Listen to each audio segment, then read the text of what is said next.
बिस्मिल्लाहिर्रहमानिर्रहीम। अस्सलाम वालेकुम नाज़रीन, आप यूट्यूब चैनल देख रहे हैं। मैं इमरान खान हूँ। इस वक्त बयानिए की एक जंग चल रही है और बयानिया बनाया नहीं जा पा रहा, यानी बड़ी अजीब अजीब चीज़ें हो रही हैं।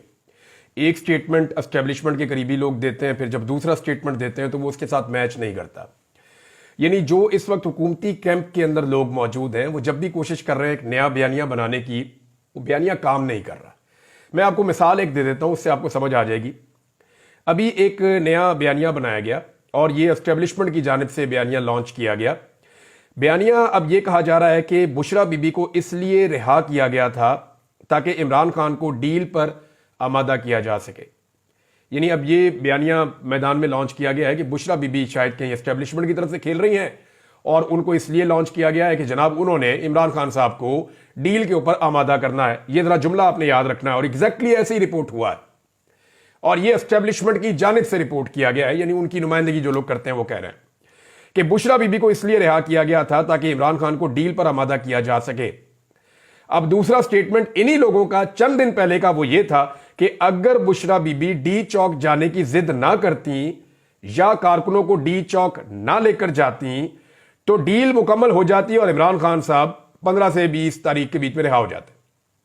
ये तो मैं भी आपको बता चुका हूं कि इमरान खान साहब के पास ये ऑफर मौजूद थी, लेकिन उन्होंने इस ऑफर को रद्द कर दिया था। उन्होंने जेल में रहना पसंद किया था, लेकिन उन्होंने ये कहा था कि मैं ऐसी कोई चीज नहीं मानूंगा जब तक कि मेरी शराइत के ऊपर अमल दरामद नहीं किया जाएगा। फिर 26 में जो कत्लेआम हो गया तो सिचुएशन पूरी की पूरी बदल गई। अब ये दो अलग स्टेटमेंट है। एक स्टेटमेंट में आज के दिन ये कह रहे हैं कि बुशरा बीबी को रिहा किया गया ताकि इमरान खान को डील पे आमादा करें। कल ये कह रहे थे कि बुशरा बीबी ही रुकावट है, इमरान खान को जेल से बाहर नहीं आने दे रही और वो डील मुकम्मल नहीं होने दे रही। तो ये दोनों अलग अलग चीजें हैं ना, तो बयानिया बनाया नहीं जा पा रहा।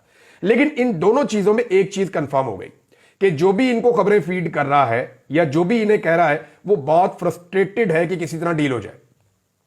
देखिए ना, ये दोनों बयानात ये बता रहे हैं कि डील पे इमरान खान आमादा नहीं हो रहा।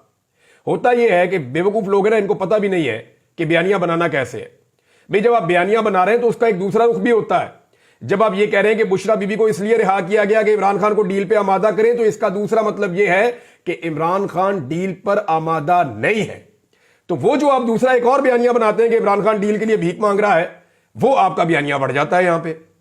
तो ये सोशल मीडिया का दौर है, कॉमन सेंस से आपको काम करना पड़ेगा और एक ऑफिस के अंदर बैठ के सर जोड़ के आपको करना यह चाहिए कि बड़ी टेबल ले, वहां पे सारे इकट्ठे बैठे, फिर आप बयानिया बनाएं।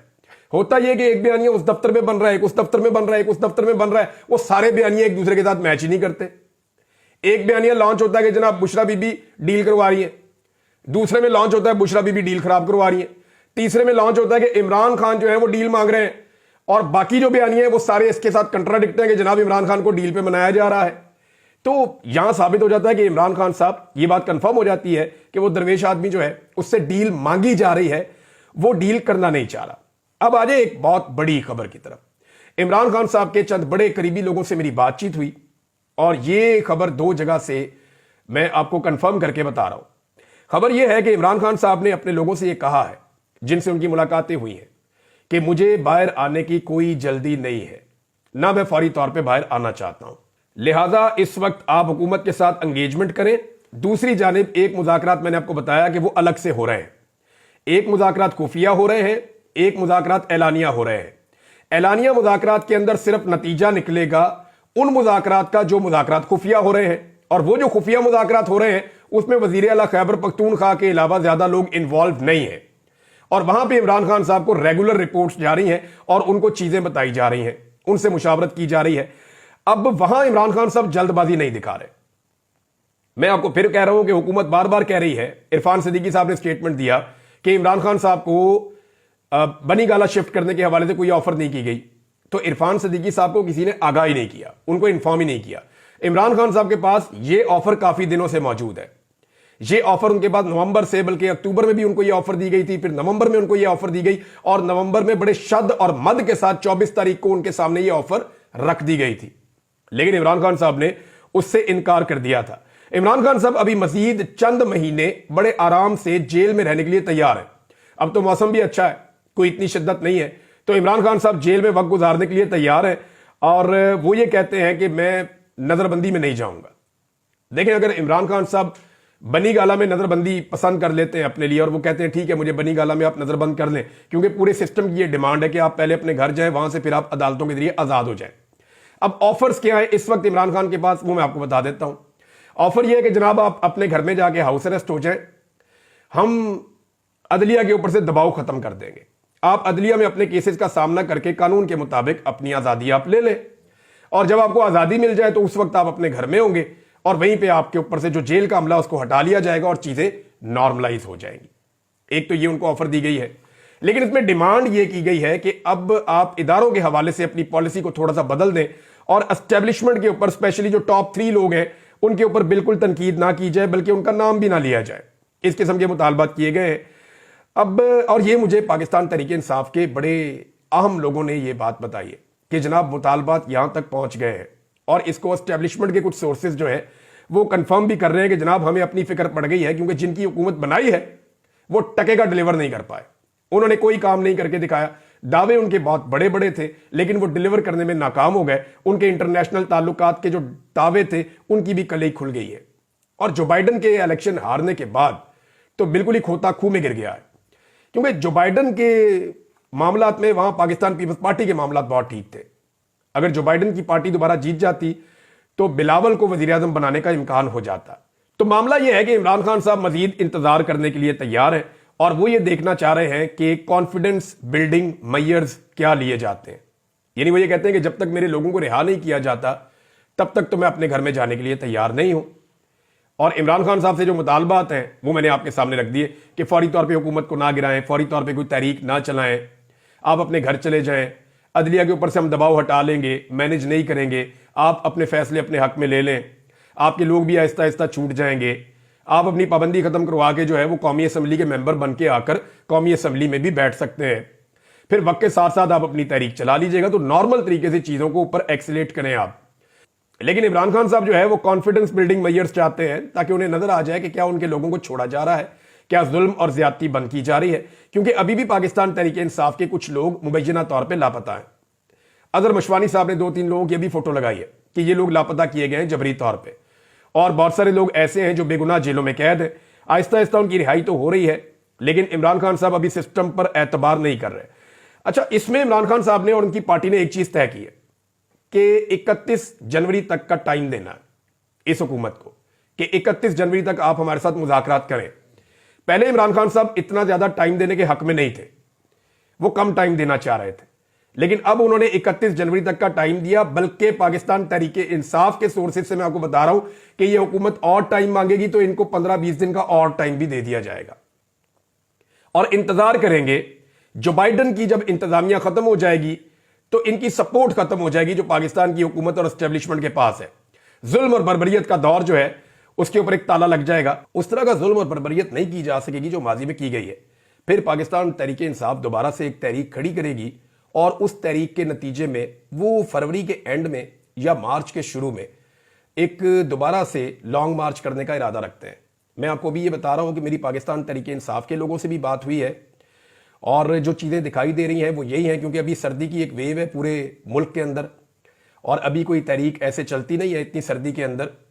लिहाजा पहले इंतज़ार किया जाएगा कि जो बाइडन की हुकूमत ख़त्म हो जाए और इंतज़ार किया जाएगा, हुकूमत को पूरा मौका दिया जाएगा कि हुकूमत अगर चाहे तो वो मुज़ाकरात कामयाब कर ले और मुज़ाकरात कामयाबी के नतीजे में हुकूमत को भी कोई थोड़ी बहुत फेस सेविंग मिल जाए और पाकिस्तान तहरीक इंसाफ जो है उनको भी इंसाफ मिल जाए।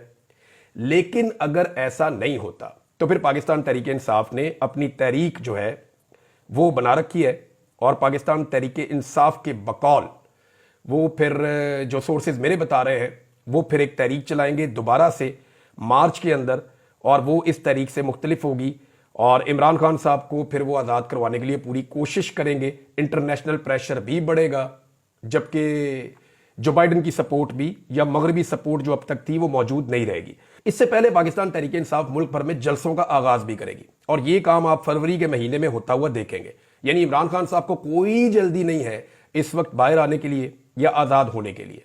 दूसरी जानिब हुकूमत के लिए मुश्किलात इसलिए बढ़ रही हैं कि इकॉनमी के जो टारगेट्स हैं वो पूरे नहीं हो रहे। अदादोशुमार के मुताबिक हुकूमत ने जो पैसा इकट्ठा करना था, जो टैक्स कलेक्शन करनी थी, उसमें हुकूमत को बहुत बड़ा खसारा हुआ है। जो 386 अरब रुपए का है। अगर आप इसको डॉलर्स के अंदर कन्वर्ट करें तो 1.4 अरब डॉलर्स का खसारा है जो पाकिस्तान को है। जो टारगेट पूरा करना था, आईएमएफ के साथ जो वादा किया हुआ था, वो टारगेट पूरा नहीं हो पा रहा, बल्कि पाकिस्तान उस टारगेट से 1.4 अरब डॉलर पीछे है।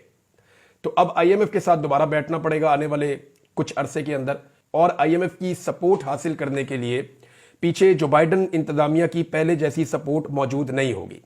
यहां पे शहबाज राणा साहब ने भी एक खबर दी है, ये भी बड़ी अहम खबर है। शहबाज राणा साहब की खबर के मुताबिक माशी बेहतरी के लिए हुकूमत ने जो दावे किए थे वो दावे पूरे नहीं हो सके। रवां माली साल की पहली समाही में सिर्फ 0.92% की शरह से तरक्की हो सकी है। यानी ये सिर्फ तरक्की जो है वो बहुत कम शरह से हुई है। जो हुकूमत का टारगेट था वहां तरक्की के हवाले से भी पूरा नहीं हुआ, जबकि सनती शोबे में तरक्की मनफी रिकॉर्ड की गई है। तो हुकूमत मुआशी मैदान के अंदर लगातार नाकाम होती चली जा रही है। अदनान आदिल साहब के 3 ट्वीट्स हैं, मैं आपके सामने रखना चाहता हूं। सीनियर जर्नलिस्ट हैं और उन्होंने जो तहकीकात की हैं वो मैं आपके साथ शेयर कर देता हूं। अदनान आदिल साहब तीनों ट्वीट्स के अंदर कुछ ऐसी चीजें बता रहे हैं जो तवज्जो तलब है। एक, उन्होंने कहा कि नेपरा की अपनी रिपोर्ट के मुताबिक बिजली की पैदावार की असल कीमत 7 रुपए 62 पैसे फी यूनिट है। डिस्ट्रीब्यूशन कंपनीज मार्जिन 3 रुपए 10 पैसे है फी यूनिट, और ट्रांसमिशन चार्जेस 1 रुपए 37 पैसे फी यूनिट है। यानी बाकी सब टैक्सेस ताकि, और जो बाकी पैसे लिए जा रहे हैं ना, यानी ये टोटल पैसे सारे अगर आप इकट्ठे कर लें तो ये 12 रुपए से कम बनते हैं फी यूनिट लागत। लेकिन जो बाकी पैसे लिए जा रहे हैं, पाकिस्तान में लोगों को 60 रुपए का यूनिट भी पड़ रहा है, 50 रुपए का यूनिट भी पड़ रहा है। तो ये जो बाकी इजाफी पैसा है ये सारा का सारा हुकूमत की जेब में डाल रहा है। एक और ट्वीट में उन्होंने बताया कि नेपरा की सालाना रिपोर्ट के मुताबिक साल 2023 और 2024 में बिजली सारिफीन ने 33.88% बिजली इस्तेमाल की है। यानी सिर्फ 33% तकरीबन बिजली इस्तेमाल की है, बाकी जो 66 या 67% बिजली है वो इस्तेमाल नहीं हुई, लेकिन उसका बिल जो है वो सारिफीन ने अदा किया है। यानी आपने 1 यूनिट इस्तेमाल किया और आपने 3 यूनिट के पैसे दिए। ये पाकिस्तान के साथ किया गया, और ये सारा नतीजा है 2013 में जो नवाज शरीफ और शहबाज शरीफ ने एक घिनौना खेल शुरू किया था इस किस्म के पावर प्लांट लगाने का, जिनमें बहुत बड़े बड़े मुबैना तौर पे कमीशन थे, वो हमारे गले पड़ गए आकर। क्योंकि इन्होंने अपने फायदे के लिए उस वक्त बहुत सारे पावर प्लांट लगा दिए थे। बहुत सारे ऐसे लोगों को फायदा तो मिल गया था जिन्होंने अपने पावर प्लांट लगाए और उससे बेशुमार पैसा बनाया, लेकिन पाकिस्तान को उसका नुकसान हुआ। पाकिस्तानी 1 यूनिट खर्च करते हैं और 3 यूनिट्स के पैसे देते हैं। ये यहां पे अदनान आदिल साहब ने रिपोर्ट किया। साथ ही वो बता रहे हैं कि 34 खानदानों की मलकियत 70 आईपीपीज ने गुज़िश्ता 1 साल में मजमूई तौर पर 966 अरब रुपए वसूल किए हैं। ये सिर्फ 34 खानदान हैं जिनके 70 आईपीपीज हैं। इन्होंने 966 अरब रुपए वसूल किए। लगभग 1000 अरब रुपया इन्होंने पाकिस्तानियों से वसूल किया है, जिनमें से 620 अरब रुपए सिर्फ कैपेसिटी पेमेंट के हैं। यानी जितना पैसा वसूल किया उसमें जो 2 हिस्से, अगर 3 हिस्से किए जाए उस पैसे के, तो 1 हिस्से की हमने बिजली खरीदी है, बाकी 2 हिस्से जो है वो हमने बिजली बनाए बगैर उनको दिए। अंदाजा करें आप, यानी 966 अरब रुपया हमने उनको जो दिया है, उसमें से जो हमें बिजली मिली है वो 300 कुछ अरब की मिली है, जबकि 620 अरब रुपए की सिर्फ कैपेसिटी पेमेंट हमने पे की है। ये है पाकिस्तान के हालात। एक अच्छा इकदाम हुकूमत ने उठाया, और ये बहुत अच्छा है अगर हुकूमत इसको कर गुजरे तो। हुकूमत ने फैसला किया है कि जो ईरान पाकिस्तान गैस पाइपलाइन है उसके ऊपर अमेरिका को एतमाद में लिया जाए, उसके साथ मुज़ाकरात किए जाए। ये बहुत पॉजिटिव साइन है, पाकिस्तान को हर हाल में ये करना चाहिए। अगर ये हुकूमत ये कर जाए तो ये इसका एक बहुत बड़ा कदम होगा, ये बहुत बड़ी कामयाबी होगी। हुकूमत ने दुरुस्त सिमत में ये कदम उठाया, क्योंकि देखें पाकिस्तान में जो गैस की कीमत है वो अगर आप गुज़िश्ता कुछ अरसे की बात करें तो 850% बढ़ी है। जिन लोगों को चंद हज़ार बिल आता था उनको लाख लाख रुपए बिल आ रहा है। इतने बड़े बिल आ रहे हैं कि लोग पे नहीं कर पा रहे गैस का बिल। लिहाजा अगर हुकूमत किसी तरह से अमेरिका को इस पर राजी करती है, या मुज़ाकरात के नतीजे में या किसी भी तरह ईरान से सस्ती गैस खरीदने का मंसूबा पाकिस्तान बना लेता है, तो पाकिस्तान के अंदर गैस का बहरान बहुत हद तक टल जाएगा। लोगों को सस्ती गैस मिल जाएगी, आपकी सनतें भी चल जाएंगी, आपके जो सारिफीन हैं उनके लिए मसाइल भी हल हो जाएंगे। लिहाजा हुकूमत का ये एक पॉजिटिव कदम है, उन्हें इसके ऊपर ज़रूर आगे बढ़ना चाहिए। हामिद रज़ा काज़मी साहब ने एक बड़ा काम किया है। ये जो कमेटी है इंसानी हुकूक की कौमी असम्बली की, उसके सरबराह हैं, और ये बड़े दिनों से कोशिश कर रहे थे कि जो 26 नवंबर को जो कुछ भी हुआ इस्लामाबाद में, उस मामले के ऊपर कमेटी का इजलास तलब किया जाए। बार बार कोई ना कोई रुकावट आ जाती थी, हत्ता कि यहां तक हुआ जब इन्होंने अपने सरकारी स्टाफ को कहा कि तमाम लोगों को खबर की जाए और कमेटी का इजलास बुलाया जाए, तो उसके बाद वो जो सरकारी स्टाफ है उनके घर में 1 दर्जन से ज्यादा डाले पहुंच गए। नामालूम अफराद पुलिस के साथ पहुंच गए और उन पर शदीद दबाव डाला कि कोई भी तरीका करो, हामिद रजा काज़मी को गिरफ्तार करवाओ ताकि ये मामला जो है इसको रोका जा सके। लेकिन बड़ी कोशिशों के बाद बिल आखिर वो कामयाब हो गए और कमेटी का इजलास गुज़िश्ता रोज हुआ है। उसमें हामिद रजा काज़मी साहब ने बड़े सख्त सवालात उठाए, आईजी को भी तलब किया है, उससे भी सवालात उठाए हैं और बहुत सारी ऐसी चीजें अब वो सामने लेकर आ गए हैं जिसमें जवाब देना पड़ेगा हुकूमत को। सीसीटीवी फुटेज के हवाले से वो प्लान कर रहे हैं, वो भी लेंगे। जो अस्पतालों का रिकॉर्ड है वो भी मांगा जाएगा। पुलिस से गोली चलाने का जवाब भी मांगा जाएगा। वहां पे जो एसपी इस्लामाबाद है उनके हवाले से बड़े सख्त सवालात हुए। एसपी ने कहा जी कि हमने लोगों को रोका, वहां पे हम तो रेड जोन में दाखिल नहीं होने दे रहे थे। तो इस पे जो हामिद रजा काज़मी साहब ने कहा जी आप कैसे लोगों को गोलियां मार सकते हैं, गोली तो आप नहीं चला सकते। अगर कोई ट्रैफिक का रूल्स की खिलाफ वर्जी कर रहा है तो आप चालान करेंगे या मैक्सिमम आप गिरफ्तार कर सकते हैं, आप लोगों को गोलियां नहीं मार सकते। ये गोलियां मारकर बहुत बड़ी गलती की गई है। बहरहाल अभी ये मामला आगे चलेगा।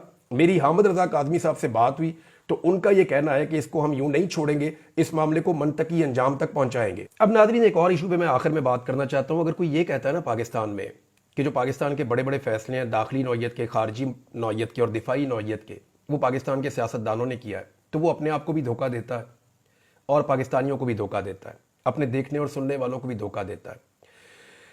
जो 1971 है ना, वो सियासतदानों की वजह से नहीं हुआ था। अफगान जहाज डॉलरों की एवज जो किया गया था वो सियासतदानों का फैसला नहीं था। अमरीकी वॉर एंड टेरर का हिस्सा बनना पाकिस्तान की जानिब से ये सियासतदानों का फैसला नहीं था। जितने पाकिस्तान में मिलिट्री ऑपरेशन हुए हैं वो सियासतदानों ने प्लान नहीं किए। दहशतगर्दों से मुज़ाकरात सियासतदानों के फैसले के मुताबिक नहीं हुए। टीटीपी से मुज़ाकरात सिर्फ इमरान खान का फैसला कैसे हो सकता है? खारजा और दाखिला पॉलिसियां सियासी हुकूमतों को बनाना चाहिए, लेकिन ये पाकिस्तान में सियासी हुकूमतें नहीं बनाती।